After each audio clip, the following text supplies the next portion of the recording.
Praise the lord dear brothers and sisters, welcome back to our channel. ఈరోజు మనం topic discuss చేసే ముందు నీతో మాట్లాడదాం అనుకుంటున్నా. నువ్వెవరో నాకు తెలియదు, కానీ ఈ వీడియో చూస్తున్న నీతో ఒక 5 minutes, జస్ట్ ఒక 5 minutes ఒక ఫ్రెండ్లా మాట్లాడదాం అనుకుంటున్నా. సరే చెప్పు, సరదాగా ఫ్రెండ్స్తో బయటకు వెళ్తే ఏం చేస్తావు? సరదాగా వీకెండ్ కదా బ్రో, పబ్బుకి వెళ్తా.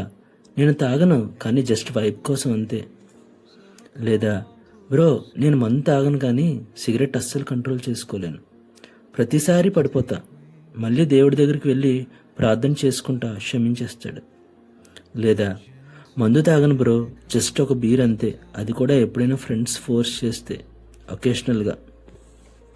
లేదా బ్రో, నేను పూర్తిగా దేవుడిలోకి వచ్చేసా, కానీ ఒక్క ఎడిక్షన్ నా వల్ల కావట్లేదు అనుకుంటున్నావా? వీటిలో ఏ ఒక్క సిట్యువేషన్తో అయినా నువ్వు రిలేట్ అయ్యావా? అయితే నీతోనే మాట్లాడుతున్నా బ్రో. సిస్టరో, ఫ్రెండో, అన్న, అక్క, నువ్వు ఎవరైనా కానీ యోహాను సువార్త 1వ అధ్యాయం 8-9 వచనాలు చదివితే, మనము పాపం లేని వారమని చెప్పుకొని ఎడ్ల మనలో మనమే మోసపుచ్చుకుందుము, మరియు మనలో సత్యం ఉండదు. మన పాపములను మనము ఒప్పుకొనిన ఎడ్ల ఆయన నమ్మదగిన వాడును నీతిమంతుడును గనుక ఆయన మన పాపమును క్షమించి సమస్త దుర్నీతి నుండి మనలను పవిత్రునిగా చేయును. నువ్వు అనుకోవచ్చు, నేను అందరిలాగే ఉన్నా, చిన్న చిన్న మిస్టేక్స్ అంతే, నేను పక్కన వాళ్ళతో పోలిస్తే అంత పెద్ద తప్పులే కాదులే అనుకుంటున్నావా? కానీ డీప్ డౌన్ నీ హృదయంలో నీకు తెలుసు నువ్వు చేస్తుంది కరెక్టా కాదా. ఎప్పుడైనా ఒక్కడివే కూర్చుని ఆలోచించావా?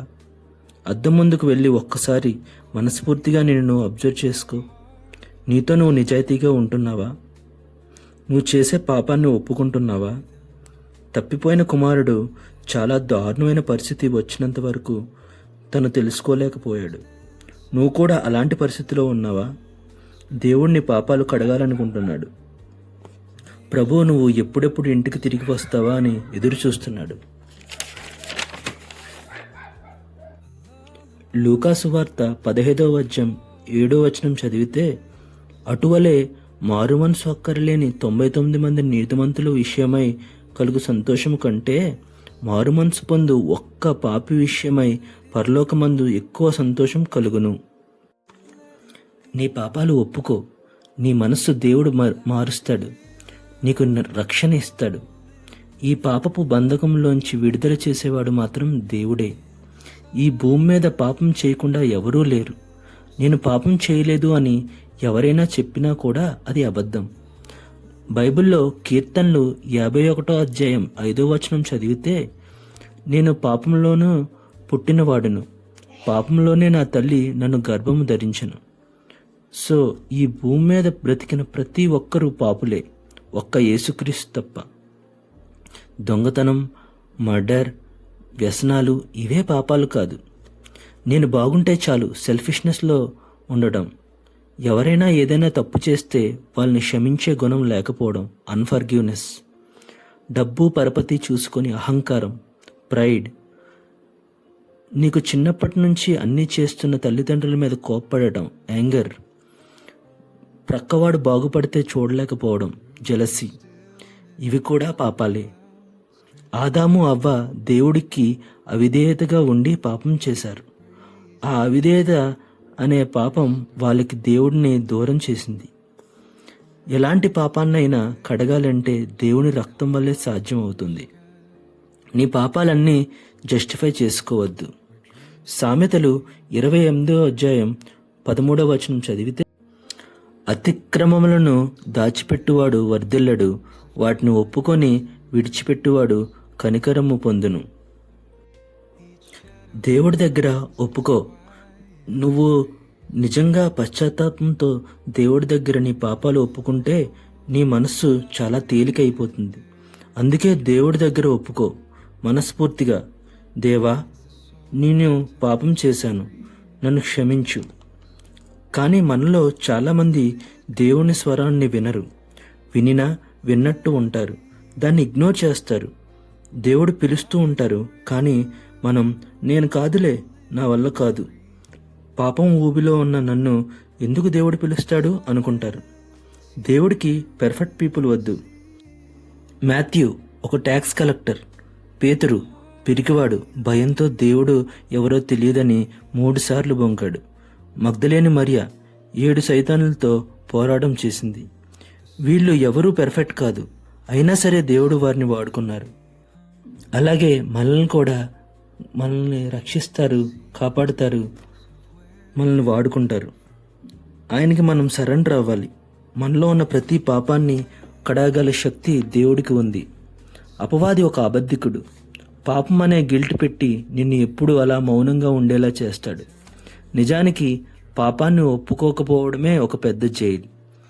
వాడు నీతో నువ్వు చాలా పెద్ద పాపివి, నువ్వు ఏమీ చేయలేవు అని అబద్ధం చెప్తాడు. నిజానికి ఎలాంటి పాపాన్ని అయినా క్షమించగల శక్తి దేవుని రక్తానికి ఉంది. కానీ నువ్వు ఒక్కసారి దేవుడి దగ్గర నీ పాపాలు ఒప్పుకొని పశ్చాత్తాపడి మంచి మార్గం వైపు వెళ్దాం అనుకొని మళ్ళీ అదే పాపంలో పడిపోతున్నావా? అయితే రోమా 8వ అధ్యాయం 7వ వచనం చదివితే, ఏలయనగా శరీరానుసారమైన మనస్సు దేవునికి విరోధమై ఉన్నది, అది దేవుడి ధర్మశాస్త్రమునకు లోబడదు, ఏమాత్రమునూ లోబడనేరదు. నువ్వు దేవుడి కన్నా ఆ పాపానికే ఎక్కువ ఇంపార్టెన్స్ ఇస్తున్నట్టు. ఆ కొంత ఆనందం కోసం దేవుణ్ణి దూరం చేసుకుంటున్నావు. ఒక్కసారి తప్పు జరిగాక మళ్ళీ అయ్యో ఎందుకు ఆ తప్పు చేశాను, దేవా నన్ను క్షమించు అని అనుకొని మళ్ళీ సైకిల్ రిపీట్. ఇలాంటి పరిస్థితుల్లో నువ్వు ఉంటే సాతాను నిన్ను చాలా దారుణంగా మోసం చేస్తున్నాడు. నువ్వు దేవుడి వైపుపై పూర్తిగా ఆధారపడలేదు అని అర్థం. నీ సొంత శక్తితో ఆ టెంప్టేషన్ నువ్వు జయించలేవు. దేవుని శక్తి ఉండాలి, నీలో పరిశుద్ధాత్మ శక్తి ఉండాలి. ప్రతిరోజు నువ్వు నీ యుద్ధం దేవుడితో కలిసి పోరాడాలి. అప్పుడే ఆ యుద్ధంలో జయించగలవు. నీకు ఇంకొక విషయం చెప్పాలి. సాతాను నిన్ను శ్రమలో పెట్టి నిన్ను పడేయాలి అని చూస్తున్నాడు అంటే వాడికి నువ్వంటే భయం. దేవుడిలో నువ్వు ఎదుగుతున్నావని భయం. దేవుడి బ్లెస్సింగ్స్ నీకు వస్తాయని భయం. రోమా 3వ అధ్యాయం 23వ వచనం చదివితే, ఏ భేదమునూ లేదు, అందరూ పాపము చేసి దేవుడు అనుగ్రహించు మహిమను పొందలేకపోవచ్చున్నారు అని ఉంటుంది. దేవుడి యొక్క రివార్డ్స్ నీకు ఉంటాయని భయం. అలా ఉండకూడదు అంటే నిన్ను పడేయాలి. చాలామంది చాలా స్ట్రాంగ్గా ఉంటారు. సడన్గా ఇంకొక దేవుడి దగ్గరికి వచ్చే టైము గివప్ ఇచ్చేస్తారు. ఒకటి గుర్తుపెట్టుకో, నీకు శోధనలు టెంప్టేషన్స్ పెరుగుతున్నాయంటే you are in the right track. దేవుడి మార్గంలో నడుస్తున్నావు. ఆయన నీకు ఇచ్చే బహుమానము దగ్గరలో ఉంది అని. కానీ సాతాను అలాంటి సమయంలో మరీ ఎక్కువగా నిన్ను శోధిస్తాడు. నీ పాత జీవితం నీకు గుర్తు చేస్తాడు. కానీ నువ్వు ఎంత మాత్రం అలాంటి వ్యక్తివి కాదు. క్రీస్తు బట్టి నువ్వు ఒక నూతన సృష్టి. నిన్ను దేవుడు పూర్తిగా మార్చుకున్నాడు అని నువ్వు నమ్మాలి. పాత జీవితం గురించి మర్చిపోవాలి.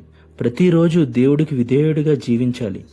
ఈరోజే నీ యొక్క పాపపు సంకెళ్ళు తెంచుకొని దేవుడి దగ్గరికి వస్తావా?